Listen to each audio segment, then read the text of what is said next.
What's up everybody, Nicholas Kuzmich here from nicholaskuzmich.com, and in this video, part 2, we're going to talk about ways to increase your revenue without needing more traffic or more customers, because let's face it, getting more customers and more clients is a good thing. I'm not going to tell you to stop doing that by any means, but it is certainly not the easiest way to grow your revenue, right? There are easier ways to grow your revenue because the truth is it is far easier to get more revenue from a current customer than it is to try to acquire a new customer. So in review, let's just talk about this real quick. There are 3 ways to increase revenue without needing any more traffic from the current traffic that you already have.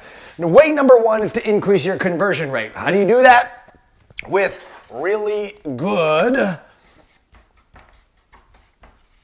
offers, right? Really good offers is what's going to increase your conversion rate. Now, there's a whole other episode that we did on how to make great offers. Go ahead and listen to or watch that at your earliest convenience. The second way is to increase your average order value. We talked about that in the last episode, which was bumps and bundles, aka upsells and downsells and cross-sells, right? That is way number 2. And in this video, we're going to talk about the third way, one of my favorite ways to, again, increase revenue from your current client base or your customer base without needing more clients or customers. Hey, before we begin though, if you want me to be your corner man, if you'd like me to personally look at your business, dissect the areas of opportunity, and then give you a simple action plan that you can follow right away in order to get a leveraged outcome almost immediately, frankly, go to workwithnick.com. Again, workwithnic.com, and immediately fill out that form. We'll hop on a call and I'll show you a proven path to be able to grow your business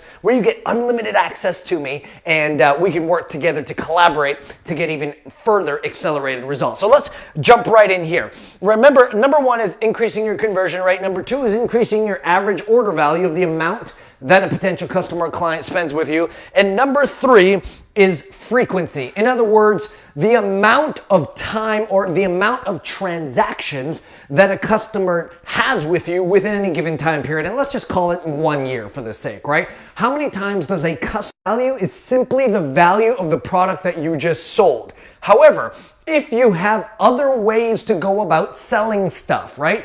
Other supplementary products or complementary products, then you can increase this lifetime value over time. So the third way is, how do we increase the frequency of the transaction from our customer? Now, there are frequencies as in monthly, and one of the easiest ways to do that, depending on your type of business, is a SaaS, right? A software as a service. Now, not everyone has this, but again, if you have any sort of a software product, usually that means a monthly transaction, a reoccurring continuity, monthly recurring revenue that is built into your business. This is a really good one. Now, if you have kind of a physical product or a software product, that you could supplement that with that. Now, if you can't do SaaS, then you can do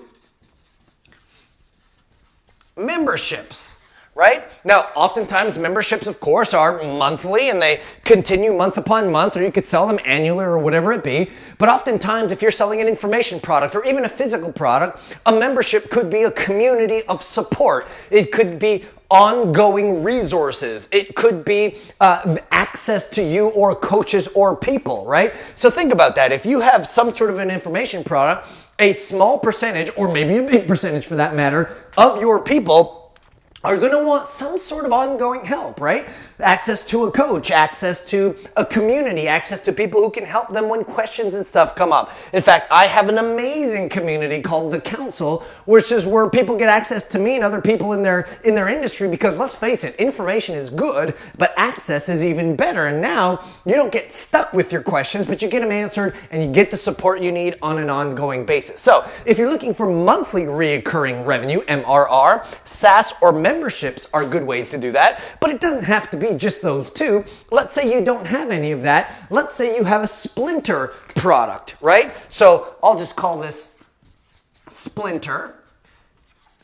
But this is a related product that you can have someone purchase after the fact. So an example of this is, I was talking to my good friend, the one and only Brian Kurtz, direct marketer extraordinaire, one of the co-founders of Boardroom. He was doing a bunch of stuff. And in Boardroom, what they had was a newsletter membership community. And at one point, they had up to 500,000 to 1 million members in there. But even that was capped, right? There was only so many people who would get on their regular membership program and pay monthly for their thing. So they thought, well, what are other ways that we can increase revenue from the current customers and clients that we already have? Well, what they did was they took a best of series, right? They took the best newsletters, they took the best products that they had, and they compiled them into physical books and turned them into a book series. And now all of a sudden they had this additional product that they sold 3, 4, 5, 6 times a year on sale, or however they did it, right? And now you can take these repurposed products, or you could take these splinter products and sell them back to your already customer base.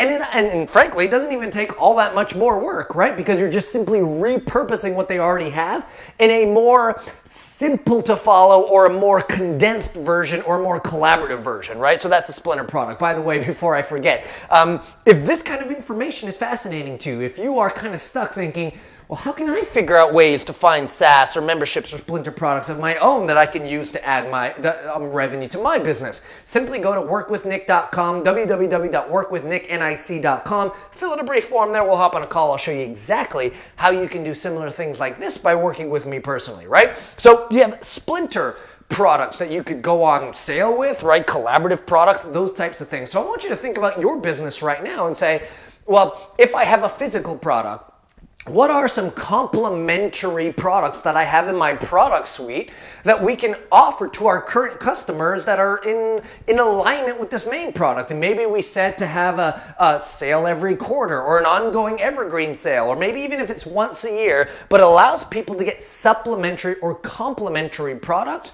physically. If you have an information product, how is there another splinter product or maybe a product that you could repurpose and have like a best of series, right? How can you do something like that? Now, another way to increase frequency is affiliate products. So maybe you don't have the products on your own, but you know other people who've created supplementary or complementary products. You can very easily offer those as an affiliate and get a kickback for making that referral out, right? Sometimes this is called joint venture, sometimes this is just straight affiliate work, but think about how you might be able to do that as an add-on to your primary business. Or you could buy products, right? So let's say Brian gave this other great example where they were working, let's say, in the personal development space, and he went out and he found underutilized books, like books that the publishers had almost just like trashed and weren't selling very many copies of, or collecting dust on the bookshelves at Barnes & Noble or wherever it was. And he bought all these books in the space that he was in. He brought it back to his copywriters. He brought it back to his team. And he essentially said, which of these books do you think our people would most like? So they went through all the books and they kind of figured all that out, and they found a few that they really liked, and they went back to the publisher and say, hey, you know this title that you have here that's collecting dust? They didn't really say that, but you know this title that's not really selling all that well? We would love the digital rights to be able to sell this. We're going to repurpose it. We might rework it a little bit and trim it down, but we would love the rights to sell this. And all we'll do is, in this case, we'll give you a kickback, you know, a royalty or a license fee for every, you know, product we sell. So maybe you don't even have to make your own products, or maybe you don't want to just be affiliate, but you could go out and buy supplementary products of people in your space or products in your space that maybe aren't working so well, or maybe the author or the creator of them has kind of abandoned them and said, I don't really want this anymore. And you can bring them in-house and turn them into this. So I just want to get your mind thinking about realizing that your customers are your best future customers. And if your customers are your best future customers, then what can you do to offer them further value through maybe SaaS products, through membership opportunities, through splinter products that you might have that you don't regularly sell, through affiliate products, or even things that you could buy and bring in-house and resell. This is an amazing opportunity to increase revenue with your current customer base without ever needing more customers or clients. Look, I hope that was helpful for you. And if you would love a fresh set of eyes This is kind of what I do. I'm able to look at someone's business and immediately identify areas of opportunity that usually don't require you to do all that much more work, by the way, right? Most of the time, your greatest growth comes from your not to-do list rather than your to-do list, right? But let's push that aside. If you just want someone like me to take a look at your business, identify the areas of opportunity, give you a napkin plan that you can execute for 30 to 60 to 90 days, go to workwithnick.com, workwithnic.com. I'd love the opportunity to be able to do that for you. We're taking on a few clients in this unlimited personal capacity, and I might have some ways that you can grow your business and make it even better. Anyways, that's it for me for this episode of Accelerated Results. I hope it was valuable to you. If it was, go ahead and share this with someone who might benefit from it. Or if you think I can help you and want the opportunity to work with me directly, go to workwithnick.com. There's plenty of opportunity there. Until next time, go ahead, apply, take the information, utilize it, and then let me know about the results that you're getting. I can't wait to hear from you soon.